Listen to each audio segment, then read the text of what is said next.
हाय दोस्तों, कैसे हो आप सब लोग। आज मैं फिर से आपके लिए एक नया वीडियो लेकर आई हूँ जो कि काफ़ी हेल्पफुल होगा आपके लिए। तो दोस्तों, चैनल में नए हैं तो चैनल को सब्सक्राइब कर लेना और वीडियो को अंत तक देखना। तो इस तरह से देखिए, मैंने पुरानी एक बेडशीट ली हुई है। ये देखिए, मैंने एक बेडशीट ली हुई है। आपके पास कोई पुरानी बेडशीट हो या फिर आप इसे साड़ी से भी, पुरानी साड़ी से भी बना सकते हैं। तो इसके लिए इस तरह से देखिए, मैंने पहले कपड़ा अलग कर लिया है जितना हमें चाहिए। तो आप जितना बड़ा बनाना चाहें उतना बड़ा बना सकते हैं। इस तरह से देखिए, मैंने डबल करके रखा है। इस कपड़े को आप दो पीस अलग अलग भी कर सकते हैं और इस तरह से, या फिर डबल फोल्ड कर सकते हैं। तो ये देखिए, इस तरह से मैंने फोल्ड करके रखा हुआ इसको। और उसके बाद हम इसमें कुछ निशान लगाएंगे। तो निशान हमको कैसे लगाना है, सबसे पहले ये देख लीजिए। तो निशान लगाने के लिए मैंने इस तरह से देखिए, 1-1 इंच की दूरी पर इस तरह से रखना है। आप हाथ से भी लगा सकते हैं या इस तरह से पहले निशान लगा लीजिए थोड़ी थोड़ी दूर में। उसके बाद इन लाइनों को मिलाना है। तो इस तरह से ये देखिए, मैंने निशान लगाया। अब मैं आपको दिखा रही हूँ, आपको भी इसी तरह से निशान लगाना है। तो इस तरह से हम 1-1 इंच की दूरी में पूरे कपड़े में इस तरह से निशान लगाएंगे। आप अंदाजे से भी लगा सकते हैं या फिर इस तरह से पहले आप इंची टेप से कर लीजिए, उसके बाद इसमें निशान लगा लीजिए। तो इसी तरह से हम पहले पूरे कपड़े में निशान लगा लेंगे। उसके बाद क्या करना है वो मैं आपको बाद में बताऊंगी।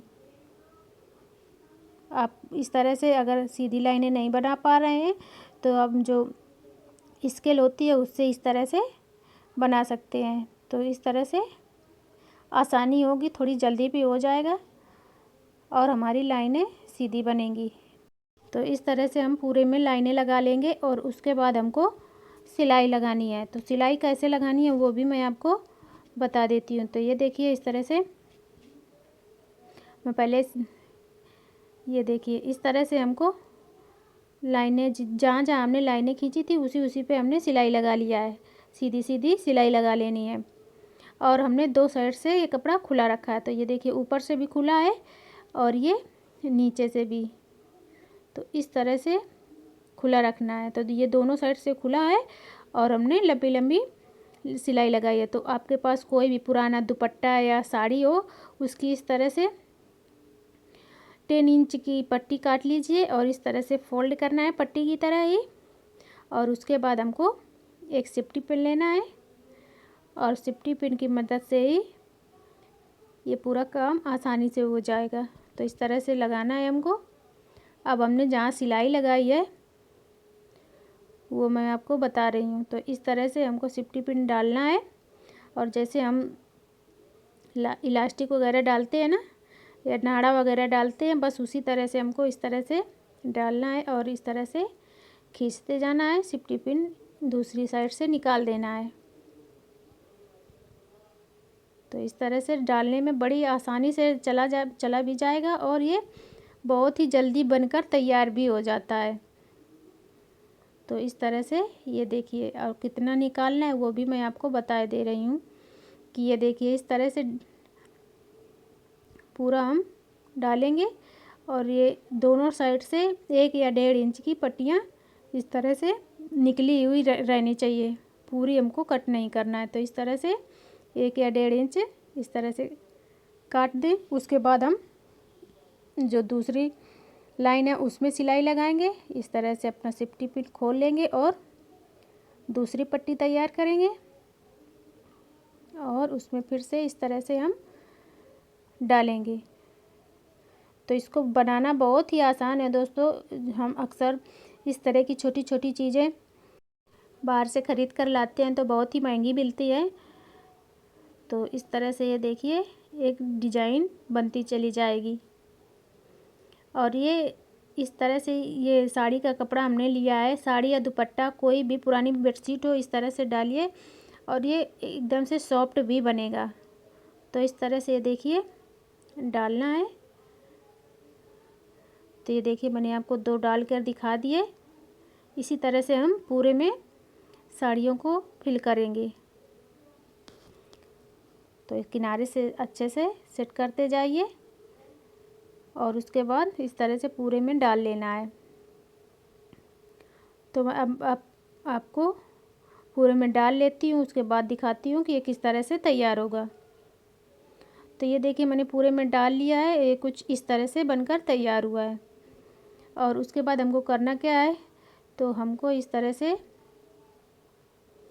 कपड़ा लेना है। ये जो जहाँ जहाँ हमने ये डाला है दोनों साइड से, यहाँ हमको सिलाई लगानी है। तो सिलाई हमको इस कपड़े को दबाते हुए लगानी है। ये कपड़ा छोटा नहीं होना चाहिए, नहीं तो ये निकल जाएगा और बीच में सिमट जाएगा तो फिर ख़राब हो जाएगा। तो इस तरह से देखिए हमको जो हमने कपड़े डाले हैं उनको भी दबाना है, और जिस कपड़े में डाला है हमने बेडशीट में उसको भी दबाते हुए इसमें सिलाई लगा देनी है। तो अगर इस तरह से आपको लगे कि ये थोड़ा मोटा हो जाता है, आपकी सिलाई मशीन नहीं चलती है, तो इसको आप हाथ से भी कर सकते हैं। उसको कोई ज़रूरी नहीं है कि हम सिलाई मशीन से ही करें, लेकिन अगर ये चल जाती है आपकी सिलाई मशीन तो आप इसमें 16 नंबर की सुई से मैं कर रही हूँ। अगर नहीं चलती है तो आप 18 नंबर की सुई भी लगा सकते हैं इसमें, और ये आसानी से सिल जाता है। हमने सॉफ्ट ही कपड़े डाले हैं, तो इसी तरह से हम सिलाई लगाएंगे। तो ये देखिए इस तरह से अच्छे से फिनिश हो जाएंगे हमारे कपड़े, जो हमने डाले ये फिक्स हो जाएंगे, अब ये सिमटेंगे नहीं। तो इसी तरह से हमने दोबारा दोनों साइड लगा लिया है। अब हमको इस तरह से कपड़े को कट कर देना है जितना एक्स्ट्रा होगा। तो इस तरह से ये देखिए बनकर कुछ तैयार हुआ है। अब हम इसको किनारे से भी फिनिश करेंगे। तो पहले हम दोनों साइड से कट कर देंगे। तो हमने कट कर दिया है। अब हमको इस तरह से 3 या 3.5 इंच की एक पट्टी लेनी है, और जो ये कपड़ा सिलाई का दिख रहा है इसमें इस तरह से दोनों साइड से फोल्ड करते हुए इसमें एक किनारे से गोटा पट्टी की तरह लगा देना है। तो ये चारों तरफ से फिनिश हो जाएगा। तो इस तरह से देखिए मैंने लगा दिया है। अब मैं आपको इसको बता दूं कि आप अपने ज़रूरत के हिसाब से छोटा या बड़ा कर सकते हैं। तो इसको आप चटाई की तरह बड़ा सा बना सकते हैं, या डोरमेट की तरह और छोटा बना सकते हैं। तो मैंने इसको बैठने के लिए बनाया है, तो मैंने इतना बड़ा बनाया था। तो इसको आप जिस भी तरह से बनाएं, आप छोटे बच्चों के लेटने के लिए बना सकते हैं। तो इस तरह से आप पुरानी बेडशीट से इस तरह से एक महंगी चीज़ बना सकते हैं। इसको आप योगा मैट की तरह यूज कर सकते हैं, जैसे भी चाहें आप इसको यूज कर सकते हैं। और ये 100% वॉशेबल है, इसको कोई दिक्कत नहीं होगी, आपको धुलने में भी आसानी से सूख जाता है। तो इस तरह से आप इस्तेमाल कर सकते हैं, इसको बनाकर यूज कर सकते हैं। तो दोस्तों ये आज का आपको आइडिया कैसा लगा एक बार कमेंट करके ज़रूर बताना, और चैनल में नए हैं तो चैनल को सब्सक्राइब कर देना। वीडियो अच्छा लगा हो तो लाइक कर देना।